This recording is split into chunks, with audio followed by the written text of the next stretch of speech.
Wizo akera kumachanga akubye mukazi we nenga tabijjukira. Okakasa? Nanga bebe nze. Good life contract je yakola makago. Tebawasizaawo. Contract je yakola kyotegeeza. Tebawasizaawo. Good life bali bazimba ekitebe ekyo endagaano gye baakola tetuwasiza wano. Gwani wangu omuzimu gwa ledio gwe gutemba Wizo n'akuba omuntu. Ate Wizo namugamba agenda alime ku malaala abisayo obeereko olunaku lwe abeereko asimulekaawo.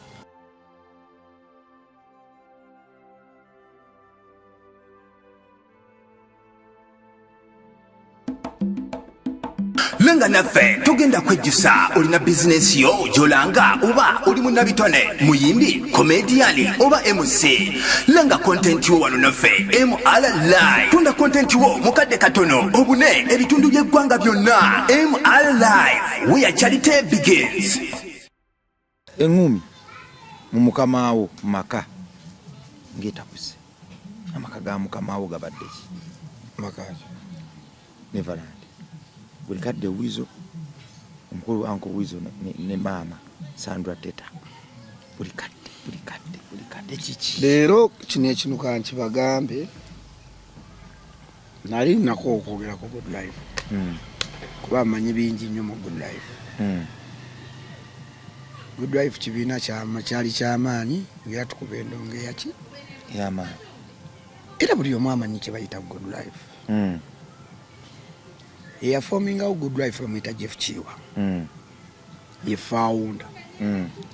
Era ne wagamba era yayiya n'ekigambo kye Good Life Jeff Chiwa. Good Life yatandika osasika olw'embeera ezaalingawo n'esasika. Good Life mu maka ago gendini ge baazimba era kuliko amaanyi ga Jeff Chiwa. Good Life contract je yakola mu maka ago tebawasizaawo. Contract je yakola kyotegeeza tebawasizaawo. Good Life bali bazimba ekitebe ekyo endagaano gye baakola tetuwasiza wano.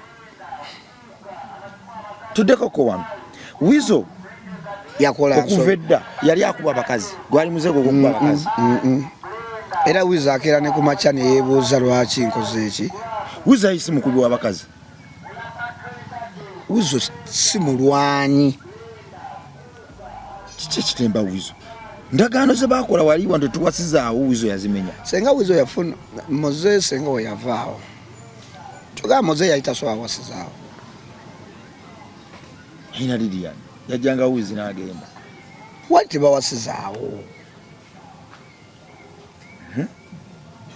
Wizo kimu Muyina beera obubeezi. Leeta genda leeta si bufumbo okugula amaseppiki. tebawasizaawo.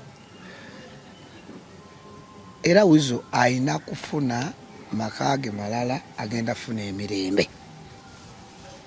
So Good Life. Saawo eringa office kitebe Kuwawulira oti endagaano bagikola batya wawulira nga bagikola. nkugambye gwe mbulira radio yawasizaawo Nedda Jeff yawasizaawo bamufulumya. aya yawasizaawo Washington yawasizaawo kati gwaki owasizaawo. Gwani wangu omuzimu gwa ledio gwe gutemba Wizo n'akuba omuntu katamu ku. Awo simanyi naye yaya Wizo akimanyi. Ate Wizo namugamba agenda alime ku malaala abisayo obeereko olunaku lwe abeereko asimulekaawo. Mbadde manyi Wizo kuva dda nga mukubi w'abakazi. Nedda. Naye bw'obiraba byewuunya bwe. Nedda. Wizo ye muntu ow'emirembe gwe nali ndabyeko mu field yaffe eya music. Kiki ekitemba Wizo? Muzimu. Ndagaano ezirize ezimutankuula obwongo nawulira nga yagala kukuba mukati. Simanyi. Oba ndimusanga ddi ne munnyonnyola munange muganda wange. Atulaba nnyo yampeeza ne message MR Live tavaako. Alina vaawo afuna awalala awateeke obirala nga nonawo bunonyi ssente. Family agitwale walala. Naye waba tannakikola naye obulamu buyinza tomanya kati olaba mukazi we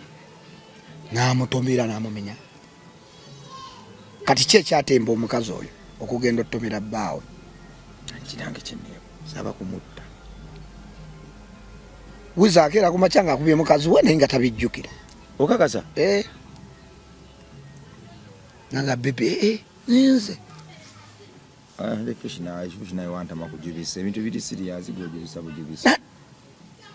kati mbuli ekyatemba omukazi omutomera leka bayombamu wiza ayomba okakasa wiza abeera ku geemu ze avaayo nga simu egamye katugende tukole rutini ya wiza ogimanyi akeera ku makya nanaaba nasenya omala osenya nga talinayo programu olumala osenya nadda ku tv nagenda game nga programu yagimanyi era ozigenda otuuka essaawa za programu nayita kyaliwe tugende kuddamu kwekuba kawoowo kwambala leero nyambadde ntya abaniga bimugamba leero jajja onyumye buki bulungi nafuna kyaliwe n'oli avuga oba ye wayagadde ovuga nagenda ku mulimu si mulwanyi si wa buvuyo takola nnyo bingi mu bulamu ayinza ojaminga mu bbala nga amaze okukola ye nabeera najaminga oba nakubira kamiyo nebemitinga awo oba palasa oliwaye zezo programu eziddako ezitaba ku rutini ye toli musanga akubye talwana naye gwe yakubaawo nga akyalina mulwadde eyayingira mu motoka ye nokirigiti yamusanga mu motoka ye jogo nagamba munjogo olwokuba ndi mulema kati kyamutwala mu motoka kiringa nange nkusanze mukazigo kange nkubuza okanoonyamu ki kekange ozijagazaki yamubemboko ate bwizo sebamanyi okukuba bazire zabajazi era yakuba ayogera nnyo kankukube mulimu njoga ate omuntu atali mukubi akuba ayogera naye omukubi ayinza okukubaawo nga tayogera ayinza okutta nga totegedde naye ndowooza wakiraba ye si mulwanyi si wantalo alinga nze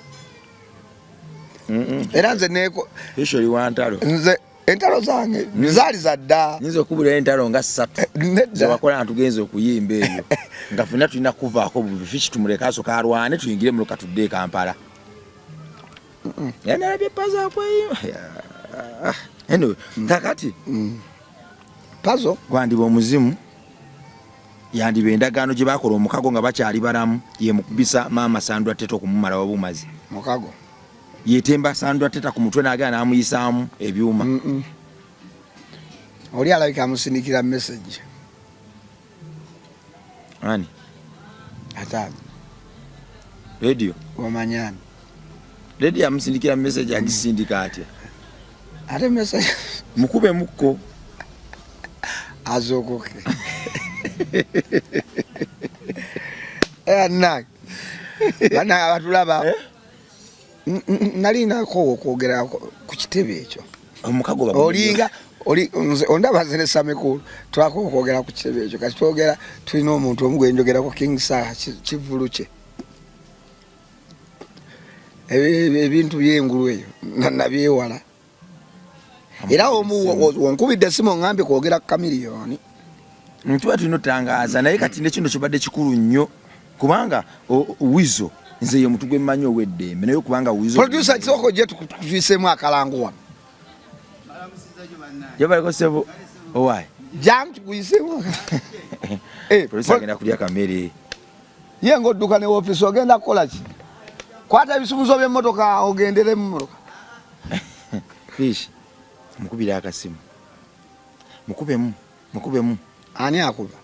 ogambye ready akubira wizo akasimu bamuzikanako jeno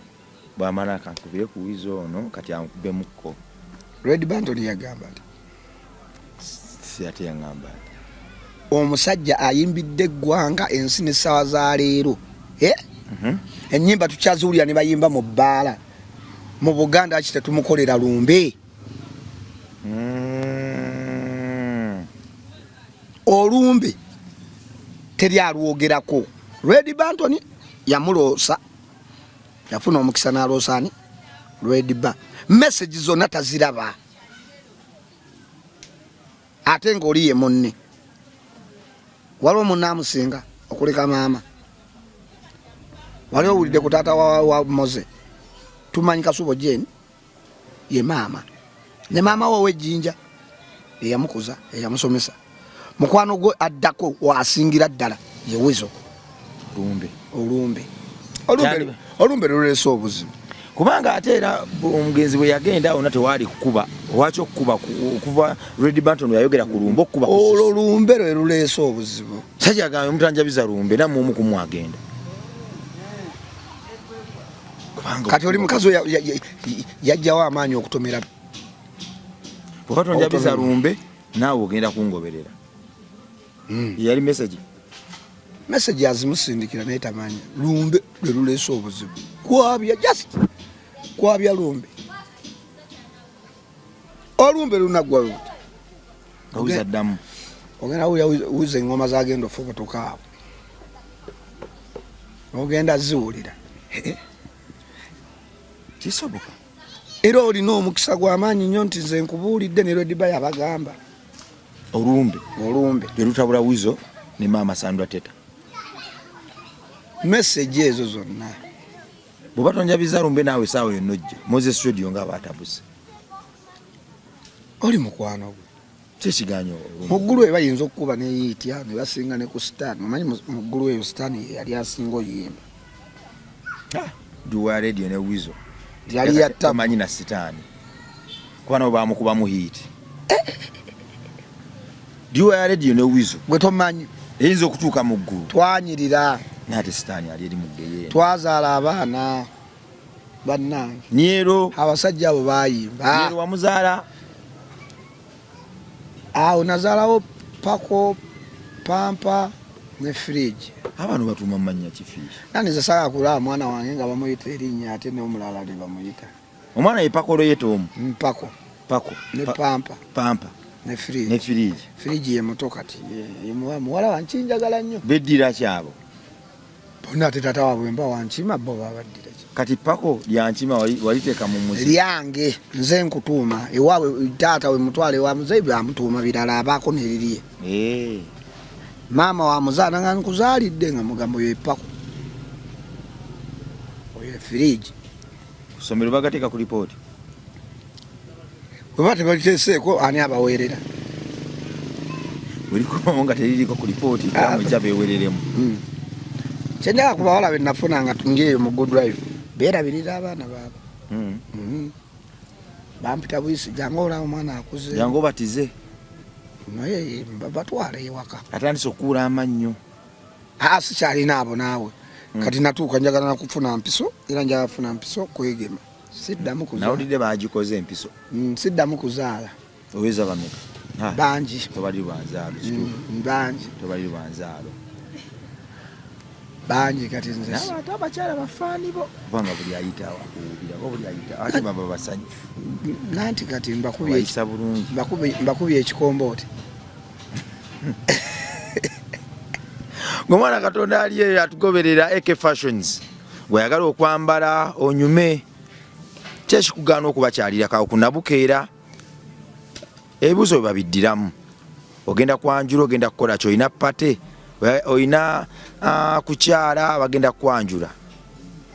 ogenda ku mitala w'amayanja ofaanane ng'abaayo baleme kukuboora nga wakabatuukamu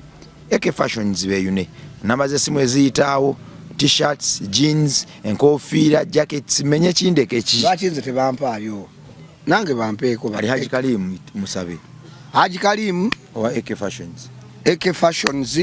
nange njagayo ku nkofiira nkofiira tola nzikaddiyemu ntola nge siwuseemu abaziina bakuweeyo nja kweyanza mu kamera era nange buli stage gye ŋŋendako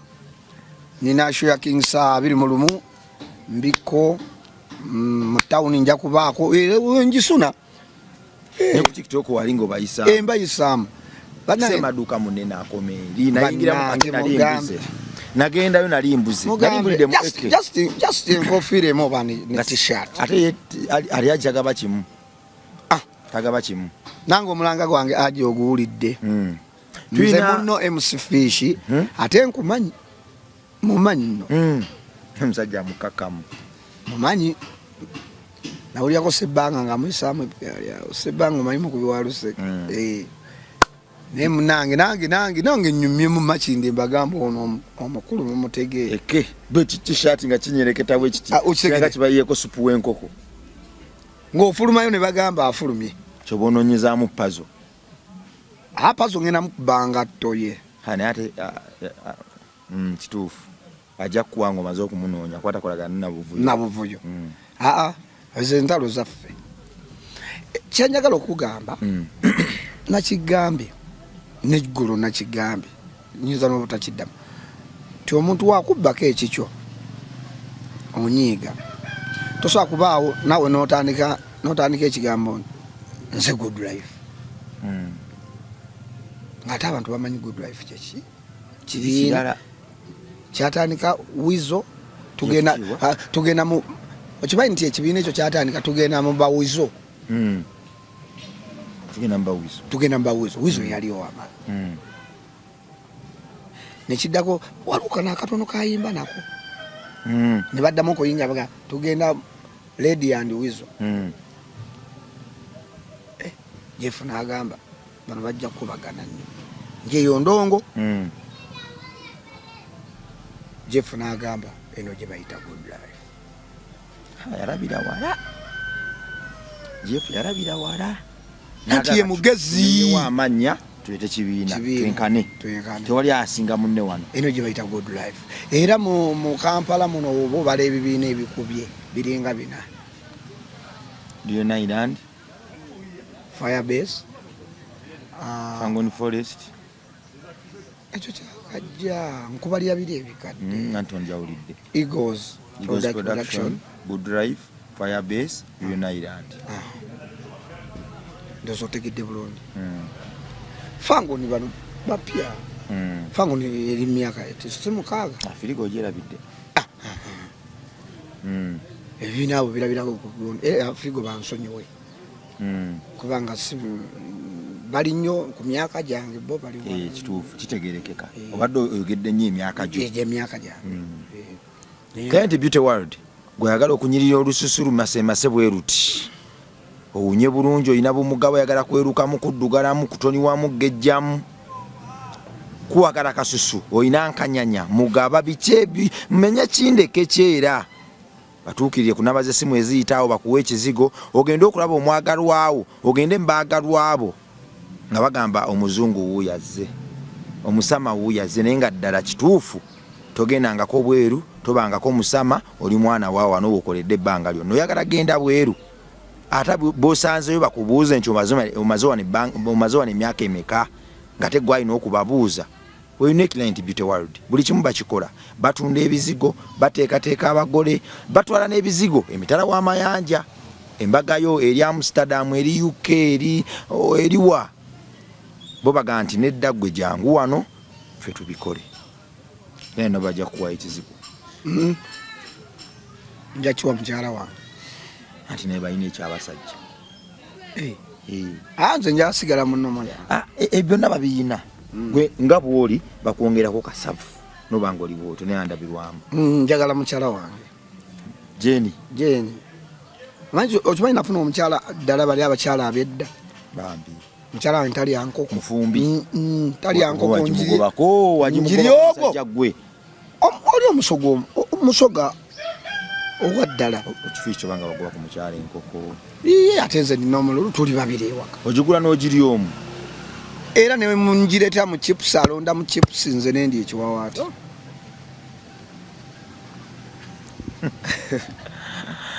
producer Kaspat Dani emabega wa kamera tukwagala nnyo King David production atema yani King David Elijah ne Wycliffe bwe batema Elijah wa miaka 11 King David wa miaka 16 yani ye King David alina olugezigezi atutuuza abantu awo utetujja awo Wycliffe wa miaka 14 kati mu motoka mba ovuga ani avuga yavuga mbawamu ne bakyatyo tebanagikasa nandi bayinza okuwa olugezigezi ekinnya tokisanga be babiŋŋamba nnyo naddala oyo Dani ovuze nnyo bano bakatonda bali eyo mweraba